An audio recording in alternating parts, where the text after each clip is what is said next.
નમસ્કાર મિત્રો, આજે સીધું ને સટમાં બનાસકાંઠાના કાંકરેજ તાલુકાના રવિયાણા ગામથી આપણા પત્રકાર મિત્ર દિલુ ચૌધરી આપણી સાથે જોડાયા છે.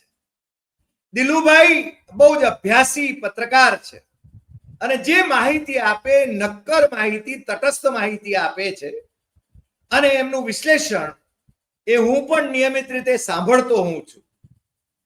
અને થરા એના માર્કેટ યાર્ડની જે ચૂંટણી આવતીકાલે છે, એ ચૂંટણી એવી રસાકસી ભરી ચૂંટણી થઈ રહી છે કે ત્યાં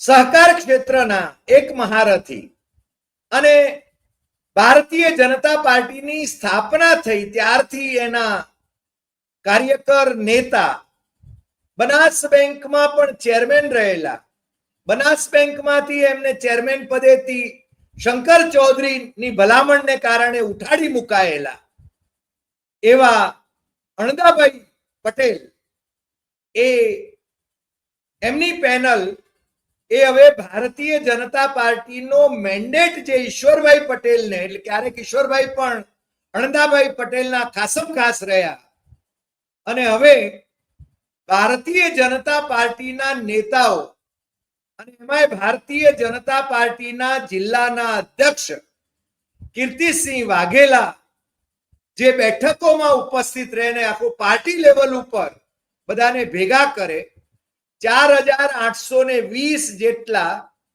મતદારો છે. એમાં દિલુભાઈ પણ મતદાર તો છે જ, પાછા ખેડૂત છે. આજે પણ ખેતરે જાય છે ને ખેતરેથી પણ એ છે ને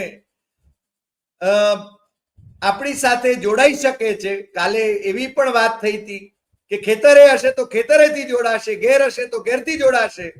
આજે એમના ગામમાં લાઈટ નથી અને છતાંય આપણી સાથે જોડાયા છે. ઇન્ટરનેટની વ્યવસ્થા છે. એટલે દિલુભાઈ, આપનું સ્વાગત છે અને આપનો ખૂબ ખૂબ આભાર છે. આપ આજે અમને એ જણાવો કે અણદાભાઈ પટેલ એમની સામે એમની જ પાર્ટીએ એમના જ ક્યારેક સાથી રહેલા ઈશ્વરભાઈ પટેલને એમને મેન્ડેટ આપીને, એમની પેનલને મેન્ડેટ આપીને 10 ખેડૂત ઉમેદવાર અને 4 વેપારી ઉમેદવાર, એની પેનલ એટલે કે 14 જણાની પેનલને મેન્ડેટ આપ્યો છે. સામે અણદાભાઈએ પણ જે પેનલ બનાવી છે અને લડી લેવાના મૂડમાં છે. મને લાગે છે કે હું તો એને બનાસકાંઠામાં શંકર પ્રકોપ કહું છું, કારણ કે આપણા થરાદના ધારાસભ્ય અને વિધાનસભાના માનનીય અધ્યક્ષ શંકરભાઈ ચૌધરી એમની મક્તેદારી આખા જિલ્લા ઉપર જે રીતે સ્થાપિત કરવાની એમની મહેચ્છા રહી છે, જેમાં પરબતભાઈ પટેલ એમને રાજકીય રીતે લગભગ નલીભાઈ કરી, ચૌધરી જગાણાવાળા એમને પણ લગભગ વશ કરી લીધા અથવા તો નલીભાઈ કરી લીધા. જોઈતારામ જે 2 વખત ધારાસભ્ય રહ્યા ધાનેરાના, એ પણ છે ને શંકરભાઈ ચૌધરીને વશ થઈ ગયા. મને લાગે છે શંકરભાઈ ચૌધરીને આ અણદાભાઈ ચૌધરી એટલે કે પટેલ એ વશ થતા નથી. એટલે કમલમ તરફથી જે મેન્ડેટ આવે છે, કીર્તિસિંહ વાઘેલા જે મેન્ડેટ લઈને આવે છે, એ મેન્ડેટ એ અણદાભાઈની વિરુદ્ધમાં જાય છે. છતાં અણદાભાઈ લડવા માટે તૈયાર છે. વહીવટ તો લગભગ છે ને 4 કરોડ રૂપિયાના માર્કેટ યાર્ડના ટર્નઓવરનો છે, એવું હું સમજુ છું. તો દિલુભાઈ, આજે જરા દિલ ખોલીને વાત કરો. સાચી વાત તમે કરવા માટે ટેવાયેલા છો, નક્કર વાત કહેશો. કારણ કે થરા ભલે નાનું હોય પણ ગુજરાત કક્ષાએ પણ તમારા વિડીયો એ લોકો જોઈ રહ્યા છે અને પ્રતિભાવ વાળી રહ્યા છે. હું પણ નિયમિત રીતે જોઉં છું અને તમે જે રીતે બંને પક્ષો વિશે વાત કરી, અને મેં ઈશ્વરભાઈ પટેલનું એક બહુ જ લાંબુ ભાષણ અણદાભાઈની ઉપર આક્ષેપો કરતું એ પણ સાંભળ્યું. અણદાભાઈ શંકરભાઈનું નામ લેતા નથી, એ કીર્તિસિંહ વાઘેલાને જ આના માટે જવાબદાર લેખે છે. પરંતુ પરિસ્થિતિ શું છે એની છણાવટ તમારે મુખે સાંભળવી છે. દિલુભાઈ, આપનું સ્વાગત છે. દિલુભાઈ. જી સાહેબ, આપનો ખૂબ ખૂબ આભાર. પહેલા તો અમે જયારે આ મતલબ ચેનલ નથી બનાવી એ સમયથી પણ તમારા વિડીયો આવતા હતા, અને પોલિટિકલ એનાલિસિસ ગુજરાતની અંદર જો કોઈ લાવ્યું હોય તો એ આપ લાવ્યા, અને એ આપના માધ્યમથી અમારા જેવા યુવાનોને પ્રેરણા મળી, આપે શીખ્યા, અને આપે મારો કોન્ટેક્ટ કર્યો બદલ ખૂબ ખૂબ આભાર. આપ અમારા માટે આઈડલ છો. હવે વાતચીત કરીએ આપણે થરા માર્કેટ યાર્ડની ચૂંટણીની. તો એક થરાની વાત નથી સાહેબ, માર્કેટ યાર્ડની ચૂંટણીઓ, સહકારી સંસ્થાઓની ચૂંટણીઓ, બધી જ ચૂંટણીઓની અંદર મેન્ડેટ પદ્ધતિ જ્યારથી આવી છે ત્યારથી આ ડખા ચાલુ થયા. વારંવાર જયારે અમે ખુલીને બોલીએ, આજે મારો એક ઓડિયો આજે પણ વાયરલ એવો કરવામાં આવ્યો છે કે એ તો કોંગ્રેસ વિચારધારાથી જોડાયેલા છે, તો એથી જોડાયેલા છે, અને દર વખતે દિલુભાઈ ભાજપની વિરુદ્ધ કાર્ય કરીને ભાજપને એ કરવા માટેનું કાર્ય કરે છે, એવા આક્ષેપો પણ થયા છે જે સતત થતા. પરંતુ મારા વિડીયા જો તો લોકોને ખબર છે કે આપણે પત્રકારિતાની અંદર તટસ્થતાથી કામ કરીએ છીએ, પત્રકારિતાની અંદર નિષ્પક્ષથી કામ કરીએ છીએ. બાકી આપણા પર્સનલ વિચારો શું છે એ આપણો પર્સનલ વિષય છે.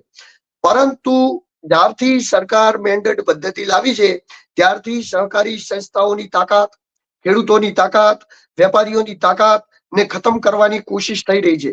લોકશાહીને ખતમ કરવાની કોશિશ થઈ રહી છે. આજે તમે જુઓ દૂધસાગર ડેરીની શું પરિસ્થિતિ છે. પહેલા વિપુલભાઈ હતા, વિપુલભાઈને ચેરમેન તરીકે હટાવીને અશોકભાઈ બેઠા. હવે અશોકભાઈને હટાવીને કોઈ બીજાને બેસવું છે, કાલે એ બેસશે તો એને હટાવીને કોઈ ત્રીજાને બેસવું છે. એટલે આ લોકોની આ ગેમ એ સતત ચાલતી આવેલી છે. આ સહકારી સંસ્થાઓને સરકાર ગુલામ બનાવવા માંગે છે. મેં ઘણા બધા સરકારના માણસોને પ્રશ્નો પૂછું છું કે આ મેન્ડેટ પદ્ધતિ શું સારી વસ્તુ છે, ત્યારે લોકો કહે છે કે હા સારી વસ્તુ છે, અમને મોકો મળે છે, અમારા જેવા નવા નેતૃત્વને હવે તમને એનો મોકો મળે એટલે કોઈ તમારા જેવા નવા નેતૃત્વને મોકો મળે એટલે આ દેશ, આ ગુજરાત, કોઈ આ સહકારી સંસ્થાઓ કોઈ ભાજપના નામ ઉપર લખેલી છે કે ભાજપના કાર્યકર્તાને જ મોકો મળે, બીજા કોઈને ના મળવો જોઈએ? આજે આમ લોકોને પણ મોકો મળવો જોઈએ, ખેડૂતને પણ મોકો મળવો જોઈએ, સામાજિક સંગઠનોને પણ મોકો મળવો જોઈએ, અન્ય પાર્ટીના હોય, કોંગ્રેસ હોય, બીજી કોઈ પણ ને મોકો મળવો જોઈએ. જે ખેડૂત છે, જે ખેડૂતનું વોટ છે, એ દરેક, અને જેનું નથી પણ એ દરેક વ્યક્તિનો એ એપીએમસી, એ સહકારી સંસ્થા, એ દરેકની અંદર હક છે. કારણ કે સહકારી સંસ્થાઓ ખેડૂતોના પૈસે ઉભી કરવામાં આવી છે. સહકારી સંસ્થાઓ એ આ જે પણ આપણા જે પૂર્વજો હતા એના વગર જે પણ પીઠ આગેવાનો હતા એમના દ્વારા લોકોના હિત માટે સહકારી સંસ્થાઓ ઉપયોગ કરવામાં આવી છે. નહીં કે સહકારી સંસ્થાઓ ઉપર સરકારનો કબજો કરી અને સહકારી સંસ્થાઓની અંદરથી એમના ફાયદા માટે સહકારી સંસ્થાઓનો ઉપયોગ કરવા માટે. સહકારી સંસ્થાઓ નથી, સહકારી સંસ્થાઓ ખેડૂતો અને પશુપાલકો માટે છે. વાત રહી થરાની વાત રહી, તો થરાની વાતની અંદર એવું છે સાહેબ કે અણદાભાઈ એ બહુ જ સમયથી અહીંયા રાજકારણની અંદર છે, ભાજપની સાથે જોડાયેલા છે, એટલે આમાં કોઈ બીજું છે જ નહીં. 2002 થી લગભગ એવો જ છે ને, ઇલેક્શન થતું એમના સામે ભાજપની પેનલો પણ ક્યારેક બનતી, એ જીતી જતા. અત્યારે જે તકલીફ થઈ છે એ મેન્ડેટ એમને તો મેન્ડેટ બેંકનો આપ્યો, એના પછી બેંકના ચેરમેનમાંથી હટાવી દીધા. એમને મેન્ડેટ અહીંયા મેન્ડેટ માટે એમને માગણી કરી હતી, એમના માણસોએ માગણી કરી હતી, પરંતુ મેન્ડેટ આપવામાં કોઈને ના આવ્યો. એટલે જે ભાજપની અંદર એને બે ટીમો ચાલે છે. કઈ પણ જગ્યાએ ગુજરાતમાં તમે કોઈ પણ જગ્યાએ જાઓ તો એને બે ટીમો ચાલે છે. અને તમે એક વસ્તુ વિચાર કરો, સરકારની દોહરી નીતિ છે. વાતચીત આપણા ઉપર કરે, બીજા ઉપર કરે, દોહરી નીતિ સરકારની દોહરી નીતિ છે. જયેશ રાદડિયા જો એવું કહે કે મેન્ડેટ પદ્ધતિ અહીંયા નહીં ચાલે, મેન્ડેટ વાળી નહીં ચાલે, ભાજપ જ લાવ્યું ને મેન્ડેટ પદ્ધતિ, તો જયેશ રાદડિયાને સસ્પેન્ડ કરી દો તમારામાં તાકાત હોય તો. તમારામાં તાકાત હોય તો જયેશ રાદડિયાને સસ્પેન્ડ કરી દો. એમની જે સહકારી સંસ્થાઓ છે ત્યાં મેન્ડેટ આપો. ત્યાં મેન્ડેટ આપતા નથી. જે જગ્યાએ પૂછવું પડે કે આ જગ્યાએ પૂછવું છે એ જગ્યાએ, અને કેવી નીતિ છે તમને હું કહું, જે સમાજની સહકારી સંસ્થાઓ, આપણે કોઈ સમાજનો કોઈ વિરોધ નથી, ગમે એના જોડે ગમે સહકારી સંસ્થાઓ હોય, એમાં પટેલ સમાજ હોય, દેસાઈ સમાજ હોય, ચૌધરી સમાજ હોય કે અન્ય કોઈ પણ સમાજ હોય, અને કોઈ પણ માણસ બેઠું હોય, પરંતુ આપણે તો ખાલી એટલો જ હેતુ છે કે ખેડૂતો માટે સંસ્થાઓ સ્વતંત્ર રહેવી જોઈએ. તો એવી કોઈ પણ સંસ્થાઓની અંદર આ લોકો કેવો આઈડિયા મારે છે ખબર? પટેલની સામે પટેલને લડાવવાનો, ચૌધરીની સામે ચૌધરીને લડાવવાનો, દેસાઈ સમાજની સામે દેસાઈ સમાજને લડાવવાનો, જેમ તેમ કરી અને સમાજ સામે સમાજને ઉભો કરી અને સમાજમાં વર્ગ વિગ્રહ થાય એ પ્રકારના ધંધાઓ આદરી અને મેન્ડેટ પદ્ધતિથી, મેન્ડેટ સિસ્ટમથી જે સહકારી સંસ્થાઓ અને એના ઉપર કબજો મેળવી લેવાનો. કબજો મેળવવાનું એકમાત્ર કારણ કે સહકારી સંસ્થાઓની આવકો ખૂબ બધી છે. એ જગ્યાએ આવકો ખૂબ બધી છે. કાલે કંઈ પણ કરવું હોય તો એમની આવકો ઉપર જઈ શકાય, એમની આવકો ઉપર નજર મારી શકાય, આવકો એમાંથી મેળવી શકાય, એમાંથી બધું મેળવી શકાય. એટલા માટે કરી અને આ કામકાજ થયું છે. વાત રહી અંગત રીતે આપણે વાતચીત કરીએ થરાની, તો થરાની અંદર એપીએમસી ની અંદર સાહેબ 4820 આજુબાજુ લગભગ મતદાન છે, જેમાં ખેડૂતોની પેનલની અંદર 10 ઉમેદવારો છે, વેપારી પેનલની અંદર 10 લોકો છે, એટલે કે 10 ને ચૂંટવાના છે. તો 14 સીટો છે, એની અંદર લગભગ 28 ફોર્મ ભરાયા છે, એટલે કે 14 લોકોએ ભારતીય જનતા પાર્ટીને મેન્ડેટ આપ્યા છે. અને જે મેન્ડેટ આપ્યા છે ને એમનું પણ હું જરા તમને કહીને સંભળાવ્યું. વેપારી પેનલમાં ભારતીય જનતા પાર્ટી તરફથી 4 લોકોને મેન્ડેટ આપવામાં આવ્યા છે, જેમાં નાગજીભાઈ ભેમાભાઈ પટેલ, કિરીટભાઈ અમૃતલાલ અખાણી, રમેશભાઈ નરેશરામભાઈ જોશી, રમેશભાઈ ગોપાલભાઈ દવે. ત્યારબાદ ખેડૂત પેનલમાંથી ઈશ્વરભાઈ અણદાભાઈ પટેલ, બાબુભાઈ માલાભાઈ ચૌધરી, લખમણભાઈ નાનજીભાઈ પટેલ, ભગવાનભાઈ કરશનભાઈ પટેલ, ભેમચંદભાઈ ભેમાભાઈ જાદવ, મુકેશજી મગનસિંહ વાઘેલા, પ્રવીણ અમરતભાઈ દેસાઈ, મગનભાઈ હરદાસભાઈ દેસાઈ, રામજી કપૂરભાઈ ઠાકોર, ત્રિકમભાઈ નગાજી ઠાકોર. આ લોકોને ભારતીય જનતા પાર્ટીએ મેન્ડેટ આપ્યા છે. તેની સામે લડવાવાળી પેનલની અંદર ચૌધરી અણદાભાઈ રમાભાઈ, ત્યારબાદ કરશનભાઈ રમાભાઈ, ગોવિંદભાઈ ઉજમભાઈ, કુવા જગમાલભાઈ રાજાભાઈ, ચૌધરી ડામરભાઈ લવજીભાઈ. ત્યારબાદ વાતચીત કરીએ તો ઠાકર દાનસિંહભાઈ કપૂરભાઈ. ત્યારબાદ વાતચીત કરીએ તો સામે દેસાઈ બલદેવભાઈ જીવણભાઈ.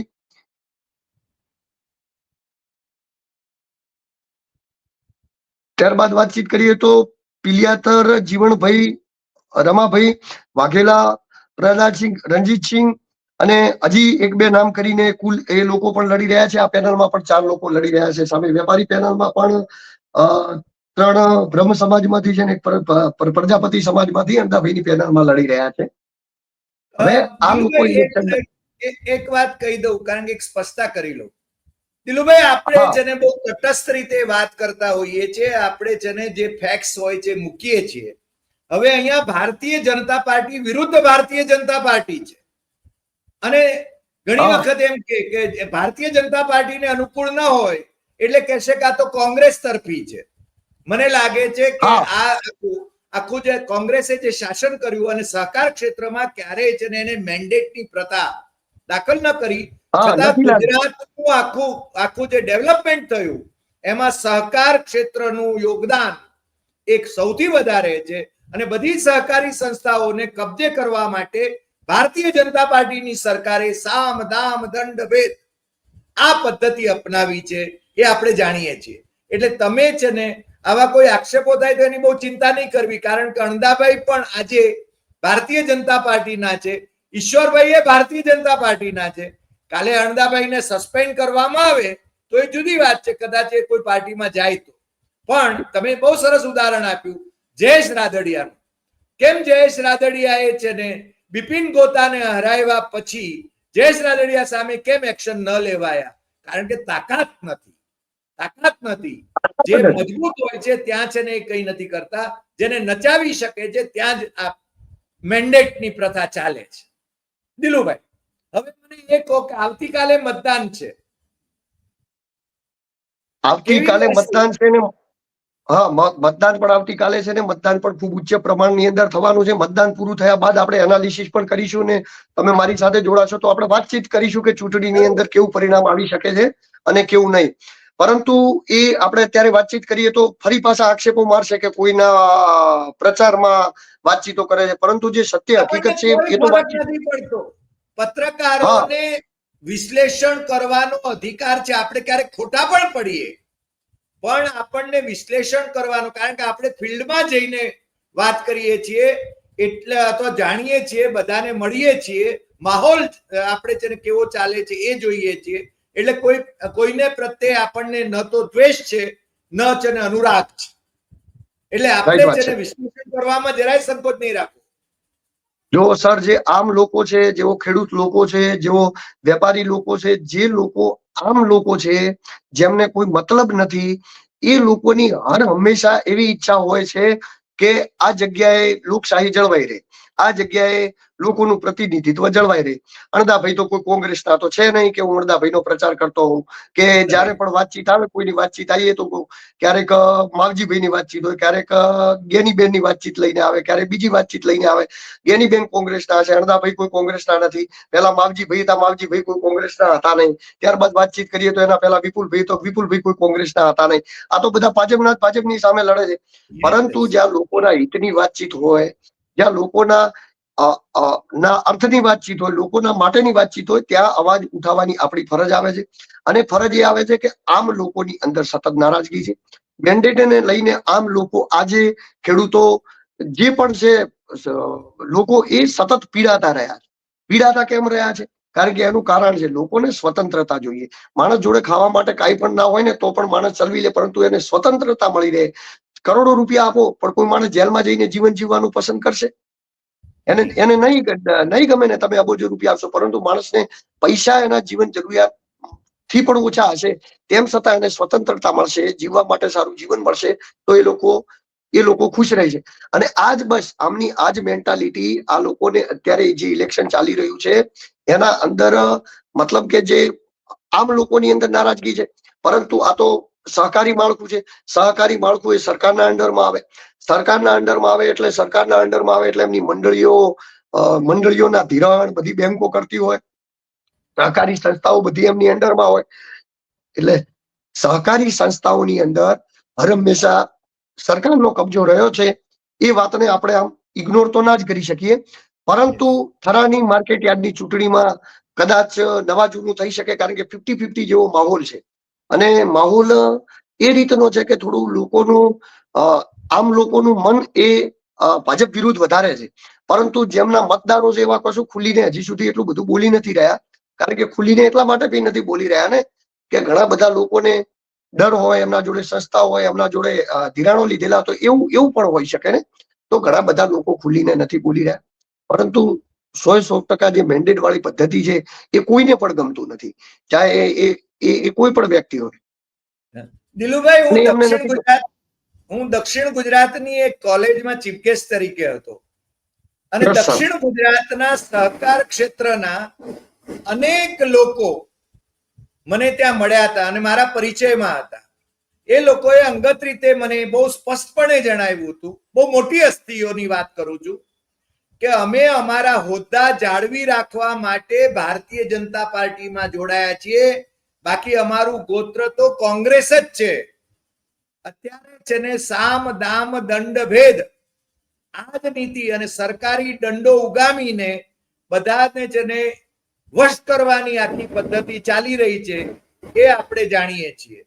એટલે મને લાગે છે કે થરાની ચૂંટણી થાય, માની લઈએ કે અણદાભાઈની પેનલ જીતે અથવા ઈશ્વરભાઈની પેનલ જીતે તો છે ને ભારતીય જનતા પાર્ટીને તો કઈ બીજું જાજુ નથી, પણ અણદાભાઈ જીતી જાય તો વિસાવદરમાં જે થયું એવી લપડાટ ભારતીય જનતા પાર્ટીને પડે કે ન પડે?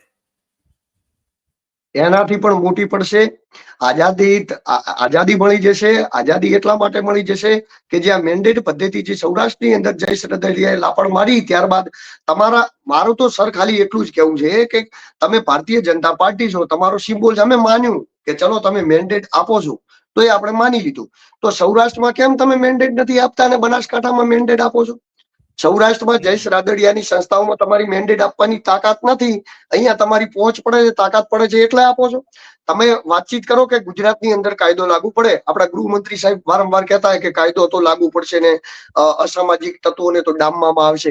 અસામાજિક તત્વોને ડામવામાં આવશે એવી વાતચીતો જયારે તમે કરો અને અમદાવાદની અંદર તમે સરઘસ કાઢો, બનાસકાંઠાની અંદર તમે સરઘસ કાઢો, સારી વસ્તુ છે. અસામાજિક તત્વોના સરઘસ કાઢવા જોઈએ. આપણે એનો વિરોધ નથી કરતા કે કેમ સરઘસ કાઢો. ગોંડલની અંદર કેમ તમારો કાયદો નહીં લાગતો? ગોંડલની અંદર લગાવો ને, ત્યાં શું થાય છે? ત્યાં કેમ તમારો કાયદો નથી લાગતો?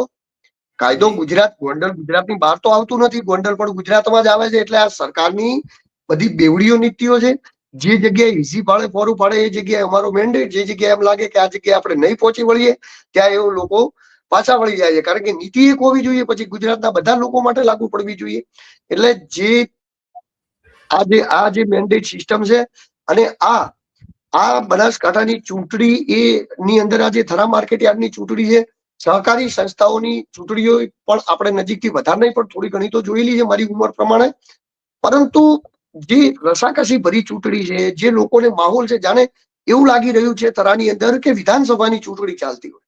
વિધાનસભાની ચૂંટણીની અંદર આ રીતે પ્રચારો થતા, આ રીતે ગામે ગામે સભાઓ ભરાતી. હું તો એવું કહીશ કે વિધાનસભાની ચૂંટણી કરતા પણ વધારે ગામે ગામે લોકો આવી રહ્યા છે. એક એક ગામે સભાઓ બધાની થઈ રહી, ભાજપમાં પણ લોકો આવી રહ્યા છે, સામે પણ આવી રહ્યા છે. એટલે લોકો એટલા મોટા પ્રમાણની અંદર આની અંદર રસ લઈ રહ્યા છે. અને આજથી નહીં, વર્ષોથી કાંકરેજનું રાજકારણ રહ્યું ને એ સૌથી અલગ રહ્યું છે. આજ દિવસ સુધી બનાસકાંઠાની અંદર આમ પણ ભલે તાલુકા ઘણા બધા છે, પણ સહકારી ક્ષેત્રે આજે પણ પ્રભુત્વ કાંકરેજનું સૌથી વધારે છે. કાંકરેજ જેટલી મંડળીઓ કોંગ્રેસી છે ને ત્યાં. હા, આ પચરંગી છે અમારું કાંકરેજ. ધારાસભ્ય કોંગ્રેસી હોય, કોંગ્રેસના માણસો હોય, એ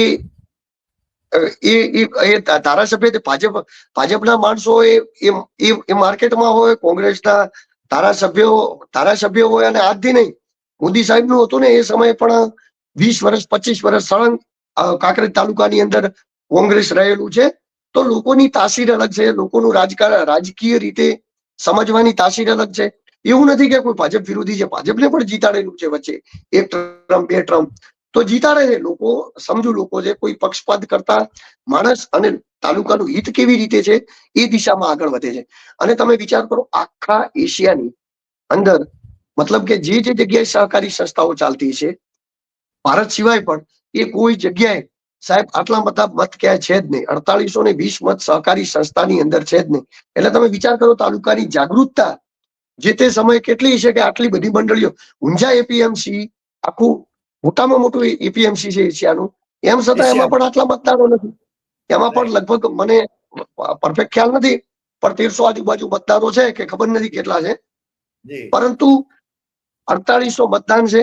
4800 મતદાનની અંદર એક વ્યક્તિને 10-10 મત કરવાના છે, એટલે લગભગ 48,000 મત થયા.